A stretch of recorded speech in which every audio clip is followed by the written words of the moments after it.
ഒരു 2002 നിഴൽക്കുത്തെടുക്കുമ്പോൾ അന്ന് വരെയുള്ള അടൂരിൻ്റെ സിനിമാ ചരിത്രത്തിൽ ഏറ്റവും അധികം ഇടവേള കഴിഞ്ഞുള്ള ഒരു സിനിമയാണ്.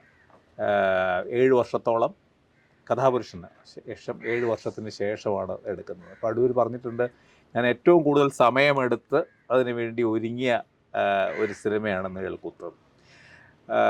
ആ 7 വർഷത്തെ ഒരു ഇടവേള എന്ന് പറയുന്നത് അതിനുശേഷം പക്ഷേ ഈ സിനിമ എടുക്കുമ്പോൾ അതിൽ തന്നെ ഒരുപാട് അന്താരാഷ്ട്ര സ്ഥാപനങ്ങളൊക്കെ അതിനകത്ത് ഹെൽപ്പ് ചെയ്തിട്ടുണ്ട്. റോട്ടർഡാം ഫെസ്റ്റിവലുകാരുണ്ട്, സ്വിറ്റ്സർലൻഡിൻ്റെ ഏജൻസി, പ്രധാനമായിട്ടും ഫ്രഞ്ച് ഗവൺമെൻറ്.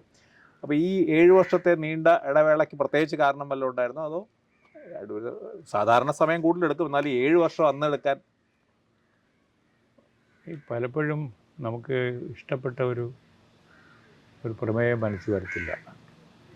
പല ആശയങ്ങളും മനസ്സിൽ വരും, പക്ഷേ ഇങ്ങനെ നമുക്കിത് കൊള്ളാം, ഇത് നമുക്ക് ചെയ്യാം എന്ന് തോന്നത്തൊക്കെ ഉള്ള അതിനകത്ത് ഒരു ഒരു ഒരു സിനിമയായിട്ട് വികസിക്കാനുള്ള ഒരു ഒരു ജൈവികത അതിന് പലപ്പോഴും കാണത്തില്ല. അതിപ്പോൾ ആശയങ്ങൾ പലതും തോന്നിയാലും ഒന്ന് ഉറങ്ങി എണീക്കുമ്പം പോകുന്ന ആശയമുള്ളൂ. അത് കഴിയുമ്പോഴത്തേക്ക് അതിനുള്ളൊരു സാധാരണത്വം തോന്നുന്നു, ഒപ്പിനം കളയും. കാരണം നമുക്ക് ഒരു പുതിയ കാര്യം ചെയ്യുന്നതിൻ്റെ ഒരു ത്രില്ല് വേണം. ആ ത്രില്ല് അങ്ങനെ അതിൻ്റെ എല്ലാ പ്രോസസ്സിൽ കൂടെയും നമ്മൾ സൂക്ഷിക്കാനും കഴിയണം, അത്രമാത്രം സ്ട്രോങ് ആയിരിക്കണം. അതാണ് അങ്ങനെയൊന്നും തോന്നിയിരുന്നില്ല അങ്ങനെ ഒരുപാട് കാലം. അതേസമയം മതിലുകൾ ചെയ്യുമ്പോൾ ഞാൻ കുറേ അധികം ദിവസങ്ങൾ ജയിലിൽ, തിരുവനന്തപുരത്ത് സെൻട്രൽ ജയിലിന് ഉള്ളിലാണ് ഷൂട്ട് ചെയ്തത്. പല ദിവസം എവിടെ പോയെന്ന് ചോദിച്ചപ്പോൾ ജയിലിലായിരുന്നു പറയും. കുറ്റവാളിയായിട്ടല്ല, കുറ്റവാളിയായിട്ടല്ല, പക്ഷേ ജയിലിലെ ഒരു അന്തേവാസിയെ പോലെ ആയിരുന്നു. ആ സമയത്ത് എനിക്ക് പലപ്പോഴും തോന്നിയിട്ടുണ്ട്, ഒരു ജയിലിനെ കേന്ദ്രമാക്കിയിട്ടൊരു കുറ്റവാളിയുടെയും ഇതിനെ പറ്റിയുള്ള ഒരു പഠനം ചെയ്യണം, ഇങ്ങനെ മനസ്സിലിങ്ങനെ തോന്നി. പക്ഷെ അത് കാര്യമായിട്ടൊന്നും തോന്നിയിട്ടില്ല. അത് വിധേയനം എടുക്കുന്ന കാലത്താണ്, അല്ല മതിലുകൾ എടുക്കുന്ന സമയത്ത് അതങ്ങനെ മനസ്സിൽ വന്ന് അങ്ങനെ പോയി. അങ്ങനെ ഇരിക്കുമ്പോഴാണ് ഒരു ദിവസം മനോരമ പത്രത്തിൽ രഞ്ജി കുര്യാക്കോസ് എഴുതിയ ഒരു ചെറിയൊരു പീസ്, ഒരു ഇൻ്റർവ്യൂ ഉണ്ടായിരുന്നു. അവസാനത്തെ ആരാച്ചാരുമായിട്ടുള്ള ഒരു ഇൻ്റർവ്യൂ. തിരുവിതാംകൂർ രാജ്യത്തെ അവസാനത്തെ ആരാച്ചാരായിരുന്നു. അപ്പോൾ അയാളുടെ ജീവിതം ആ കഷ്ടമായിരുന്നു. അയാളുടെ ജീവിതം എന്ന് പറഞ്ഞാൽ അയാളുടെ കുട്ടികൾക്ക് ജനാർദ്ദനം പിള്ള അത് തന്നെ, കുട്ടികൾക്കൊക്കെ വല്ലാത്ത അസുഖങ്ങൾ, അയാളുടെ ജീവിതം തന്നെ വളരെ നരകതുല്യമായിട്ട്. അങ്ങനെ ഒരാളുമായിട്ട് വളരെ ബ്രീഫായിട്ട് ഇൻ്റർവ്യൂ ചെയ്തിരുന്നു. അത് വായിച്ചപ്പോൾ എനിക്ക് തോന്നി, ഇത് കൊള്ളാം, നല്ല മെറ്റീരിയലാണല്ലോ. ആ ഇൻ്റർവ്യൂവിനകത്ത് പറയുന്നുണ്ട് ഇങ്ങനെ അവരെ രാജാവ് വില്ലുവണ്ടി അയച്ചു കൊടുക്കുന്നതും അവിടുന്ന് അംഗരക്ഷകരൊക്കെ ആയിട്ട്. അപ്പോൾ പിന്നെ വലിയ സുരക്ഷയുടെ, അവർക്ക് വലിയ സംരക്ഷണമാണ്. ആരാച്ചന്മാർ വളരെ സൂക്ഷിച്ചാണ് കൊണ്ടുവരുന്നത്, കാരണം ആ കൃത്യസമയത്ത് നടക്കണം. പിന്നെ അവർ വളരെ പ്രഷ്യസാണ് അവരുടെ ഒരു പ്രസൻസ്. അങ്ങനെ കൊണ്ടുവരുന്നതും അന്ന് ആ തലേ ദിവസം രാത്രി ഉറങ്ങാതിരിക്കുന്നതും കഥകൾ പറയുന്നതും ഇങ്ങനെയൊക്കെ ഒരു എലിമെൻറ്റിനെ പറ്റി അവർ പറയുന്നുണ്ട്. അതിനകത്ത് എവിടേക്കോ സൂചന ഉണ്ടായിരുന്നു എഴുതിയതിനകത്ത്. അതാണ് പിന്നെ ഞാനിങ്ങനെ വികസിപ്പിച്ചു. കഥ പറച്ചിലിനെ പറ്റിയുള്ള ഒരു സിനിമയും കൂടെ ആണത്. കാരണം നമ്മുടെ എല്ലാം അനുഭവത്തിൽ നമ്മൾ വളരെ മനോഹരമായ ഒരു ഗ്രാമം എന്ന് പറഞ്ഞാൽ അത് ഏതാണ്? അത് നമ്മൾ കണ്ട് പരിചയിച്ചിട്ടുള്ള ഒരു ഗ്രാമമാണ്. അപ്പോൾ നമ്മുടെ ഗ്രാമമാണ് ശരിക്കും പറഞ്ഞാൽ. നമ്മൾ അപ്പുറത്തുള്ള ചെറിയ മുട്ടക്കുന്നും അതിനിപ്പുറത്തെ വയലും അതെല്ലാം കൂടി ചേർന്നിട്ടുള്ള ഒരു വിഭാഗമാണ് നമ്മൾ. അങ്ങനെ ഒരു ഭൂവിഭാഗം നമ്മൾ മനസ്സിൽ കാണുന്നത്. അതുപോലെ തന്നെ സുന്ദരിയായ ഒരു പെൺകുട്ടി, അവളിങ്ങനെ ഒരു ടീനേജറാണ്, അവളിങ്ങനെ വളർന്നു വരുന്നേ ഉള്ളൂ. അരുമയായിട്ടൊരു കുട്ടി, അവളിങ്ങനെ ആ നാട്ടിലൊരു ചിത്രശലഭം കൂടെ പറന്ന് കിടന്നു എന്ന് പറയുമ്പോൾ അയാൾക്ക് ഏറ്റവും അരുമയായിട്ടുള്ളത് അയാളുടെ മകൾ തന്നെയാണ്. ഇങ്ങനെ ഓരോരുത്തരിലേക്കും അയാൾ പറയുന്ന കഥയിലെ വാചകങ്ങളും കഥാപാത്രങ്ങളെയും അത്യാരോപിക്കുകയാണ് അറിയാവുന്ന ആളുകളിലേക്ക്. അങ്ങനെ ഒരു പ്രോസസ്സ് ശരിക്കും പറഞ്ഞാൽ നമ്മൾ പുസ്തകം വായിക്കുമ്പോഴുണ്ട്, നോവൽ വായിക്കുമ്പോഴുണ്ട്. നമുക്കറിയാം അതിന് അത്യാവശ്യം ചെറിയ സൂചനകൾ മാത്രം കൊടുക്കുമ്പോൾ തന്നെ നമുക്ക് ആ കഥാപാത്രം നമ്മളിത് ഉണ്ടാക്കി കഴിയും, നമ്മൾ ഉണ്ടാക്കുകയാണ്. അതാണ് അതിനകത്ത് ഒരു സത്യം, ഒരു ഭാഗം. അതാണ് ഞാൻ ഉപയോഗിക്കാൻ ഉദ്ദേശിച്ചത്. അപ്പോൾ ഇയാൾ ഒരു സമയത്ത് അയാൾ ഈ തിരുവിതാംകൂറിനെ സംബന്ധിച്ചിടത്തോളം ഒരു ചരിത്രമായിട്ട് സത്യമുള്ളത്, തിരുവിതാംകൂർ രാജാക്കന്മാർക്ക് ഈ താല്പര്യമില്ലായിരുന്നു, ഈ തൂക്കിക്കൊല തുടർന്നുകൊണ്ട് പോകുന്നതിന് താല്പര്യമില്ലായിരുന്നു. പല സമയങ്ങളായിട്ട് അവർ നിർത്തിവെക്കുമായിരുന്നു. അങ്ങനെ ഒരു പതിവുണ്ടായിരുന്നു. എന്നിട്ട് പിന്നെയും ബ്രിട്ടീഷുകാരാണ് പ്രേരിപ്പിച്ച് വീണ്ടും അത് തിരിച്ചു കൊണ്ടുവന്നത്. അങ്ങനെ അയാൾ വർഷങ്ങൾക്ക് മുമ്പാണ് അയാളൊരു ഒരു കൊലയ്ക്ക് ഈ തൂക്കിക്കൊലയ്ക്ക് വേണ്ടിയിട്ട് അയാൾ പോകുന്നത്. പക്ഷെ അന്ന് പോലെ അയാൾക്ക് മനസ്സിൽ വല്ലാത്തൊരു പശ്ചാത്താപമുണ്ട്. അയാളുടെ ഒരു സംശയം മനസ്സിൽ കിടപ്പുണ്ട്. ശരിക്കും കുറ്റവാളി ആയിരുന്നു അവന്? അല്ല, അവൻ്റെ നിരപരാധിയായിരുന്നു. അവന് വേണ്ടി അവൻ തൂക്കിക്കൊല്ലാൻ വിധിക്കപ്പെടുന്ന അവൻ ശരിക്കും നിരപരാധി തന്നെ ആയിരുന്നു. എനിക്കറിയാം, എനിക്ക് എൻ്റെ മനസ്സിൽ തോന്നുന്നു. അപ്പോൾ അതിൻ്റെ ഒരു പാപബോധം ഇയാൾക്കുണ്ട്. അത് ശരി. അങ്ങനെ ഇരിക്കുമ്പോഴാണ് ഇവിടെ രണ്ടും കൂടെ മിക്സ് ചെയ്യും. ഇയാളുടെ ശരിക്കും പറഞ്ഞാൽ അയാളുടെ ഈ പാപബോധത്തിൽ നിന്നാണ് ഈ കഥ മുഴുവനും. കഴിഞ്ഞുപോയ അയാൾ ചെയ്യേണ്ടി വന്ന ഒരു നിരപരാധിയുടെ തൂക്കിക്കൊലയാണ് അയാളുടെ ശരിക്കും പറഞ്ഞാൽ ഈ പടത്തിലെ കഥ അതാണ്. പക്ഷേ ഈ കഥ തിരിച്ച് അയാളുടേതാവുകയാണ് ഈ കഥ പറച്ചിലൂടെ. കഥയ്ക്കകത്തൊരു കഥയാവുകയാണ്. രണ്ടും കൂടെ തമ്മിൽ മിക്സ് ചെയ്യുന്നതിൻ്റെ കാരണം, ഇയാൾ ഈ രാത്രി പോകാൻ വേണ്ടിയിട്ട് ഈ ചെയ്യാൻ പോകുന്ന കൃത്യം ഇത് കാളിയെ സേവിക്കുന്ന ആളാണെങ്കിൽ പോലും കാളിയുടെ ആവശ്യപ്രകാരമാണ് ഞാൻ ചെയ്യുന്നത് എന്നാണ് അയാൾ വിശ്വസിക്കുന്നത്. നീ എന്നോട് ആവശ്യപ്പെട്ടിട്ടാണ്. കാളി നീ കുറ്റവും കുറ്റക്കാരനും എല്ലാം നീ തന്നെയാണ് എന്ന് പറയുന്ന ഒരു അവസ്ഥയാണ്. സ്വയം പാപബോധത്തിൽ നിന്ന് വരുന്നതാണ്. അപ്പോൾ അയാൾക്ക് വേറെ ആരും ഇല്ല, അത്താണി വേറെ ഇല്ല. അപ്പോൾ ഇത് മറക്കാൻ വേണ്ടിയിട്ട് ഈ കൃത്യം എങ്ങനെയാണ് ചെയ്യുന്നത്? സ്വഭാവത്തോട് ചെയ്യാൻ പറ്റുമോ? അവൻ്റെ പുള്ളി ഇരുന്ന് കുടിക്കുക.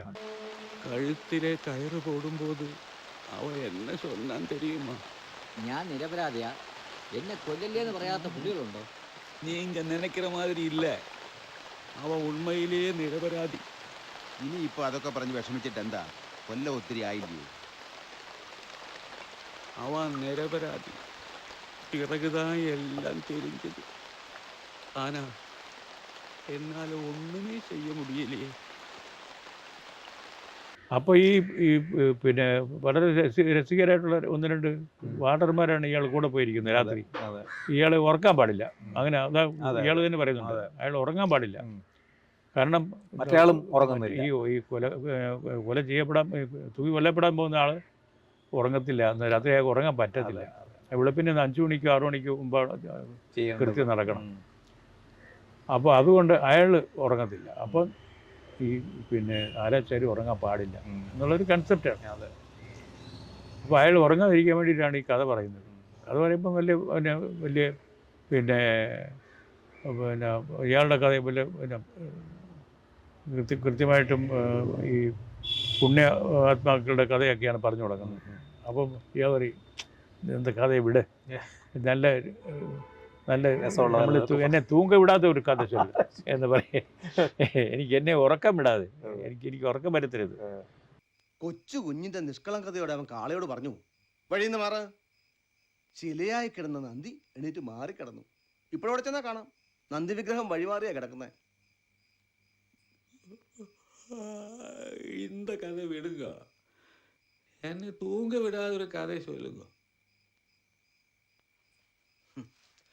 സത്യം പാലിക്കാൻ വേണ്ടി രാജ്യവും ഭാര്യയും മക്കളെ എല്ലാം ഉപേക്ഷിച്ച ഹരിശ്ചന്ദ്ര മഹാരാജാവിന്റെ കഥയായാലോ? അതിനുവേണ്ടിയുള്ളൊരു കഥ വല്ലതും പറയാൻ. അപ്പോൾ ഞാൻ പറയാമെന്ന് പറഞ്ഞിട്ടാണ് മറ്റേ വാർഡറാണ് കഥ പറയുന്നത്. അപ്പോൾ ആ കഥയാണ് ഇയാളിങ്ങനെ ശരിക്കും ഈ അത്യാരോപണം നടത്തുന്നത്. അയാളുടെ മനസ്സിൽ തോന്നുകയാണ്. അങ്ങനെയാണ് അയാളുടെ അവസ്ഥ. അയാൾ പിടിച്ച് ബോധം ധരിച്ചിട്ട് പാസ്റ്റും പ്രസന്റും എല്ലാം ഒന്നായിരിക്കുന്ന ഒരു അവസ്ഥയിലാണ് പുള്ളി ഇരിക്കുന്നത്. അപ്പോൾ അയാളുടെ മോളെയും മരുമോനെയും ഒക്കെയാണ് കഥാപാത്രങ്ങളായി കാണുന്നത്. അങ്ങനെ സംഭവിക്കുന്നു. അതിനവസാനം തൂക്കിക്കൊല്ലാനുള്ള സമയം വരുന്ന ആളുകളൊക്കെ വരുന്നു കഴിഞ്ഞു. അപ്പോഴത്തേക്ക് ഇയാൾ കൊളാപ്സ് ചെയ്യാറ്. അവിടെ എനിക്ക് പറ്റുകയല്ല എന്ന് പറഞ്ഞിട്ട്. അപ്പോൾ എന്താ വഴി? ഇയാളുടെ മകനൊരു ഗാന്ധിയനാണ്. അയാൾ ഈ തൂക്കിക്കൊലയ്ക്കുന്നതിനൊക്കെ എതിരൊക്കെ ആയിരുന്നു പ്രസംഗിച്ചുകൊണ്ടൊക്കെ കിടന്നിട്ട്. സ്വാതന്ത്ര്യ സമര കാലമാണ്. അതെ, കാലഘട്ടമാണ്. അപ്പം മകനെ കൂടെ സഹായിയായിട്ട് കൊണ്ടുവന്നതാണ് അയാൾ. അപ്പോൾ മകനെ മുത്തു അതെ. അപ്പോൾ അയാളൊരു ഇന്നസെൻ്റായ ഒരു മനുഷ്യനാണ്. അപ്പോൾ അച്ഛനെ സഹായിക്കാൻ വേണ്ടി വന്നതാണ്. അത് മാത്രമല്ല ഈ കള്ള് കുടിച്ചുകൊണ്ടിരിക്കുന്ന സമയത്ത് ചാരായം ചാപ്പിട്ടുകൊണ്ടിരിക്കുന്ന സമയത്ത് അയാൾ മോനൊരു ഒരു ഒരു ഗ്ലാസ് എടുത്ത് കൊടുക്കുന്നുണ്ട്. മുതലാവത് ഞാൻ എൻ്റെ കയ്യിൽ നിന്ന് വാങ്ങിച്ചു വേണം നീ കഴിക്കാൻ എന്ന് പറഞ്ഞിട്ട്. ആദ്യത്തെ ഡ്രിങ്ക്. അതെ. ഇതൊരു പഴക്കം. ഒരു പകയില്ലാതെ ഒരുത്തൻ കഴുത്തില് ചുമ്മാ കയറി പോട முடியுமா? ஆனா சகாராயத்தில் எதுவும் பண்ணல. இந்தா சாப்பிடு. அப்பா என்ன இது பிடிவாதம்? இதுக்கு முன்னாடி நான் உன்னோட சாராயம் குடிக்க சொல்லியிருக்கேனா? இப்போ சொல்றதுல விஷயம் இருக்கு. நீ முதல்ல குடிக்கிற சாராயம் என் கையால் தான் வேணும். അപ്പോൾ അയാൾ അച്ഛൻ വേണ്ടെന്ന് പറഞ്ഞു. അയാളിങ്ങനെ അടുത്ത് വേണ്ടെന്ന് തീരുമാനിച്ചു. അയാളൊരു ഗാന്ധിയനാണ്. മദ്യവിരുദ്ധനൊക്കെയാണ്. പക്ഷെ അയാൾ അച്ഛനെ സഹായിക്കാൻ വേണ്ടി വന്നതാണ്. അപ്പോൾ അവസാനം അച്ഛൻ കൊളാപ്സ് ചെയ്തപ്പം ഒരു വലിയ ഇഷ്യൂ ആണ്. അപ്പോൾ എന്ത് ചെയ്യും? എല്ലാവരോടും ആലോചിക്കും.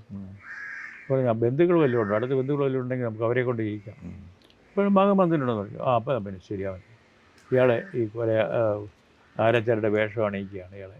ശരി, അത് വലിയൊരു ട്രാജഡി. അത് ഭയങ്കര കാരണം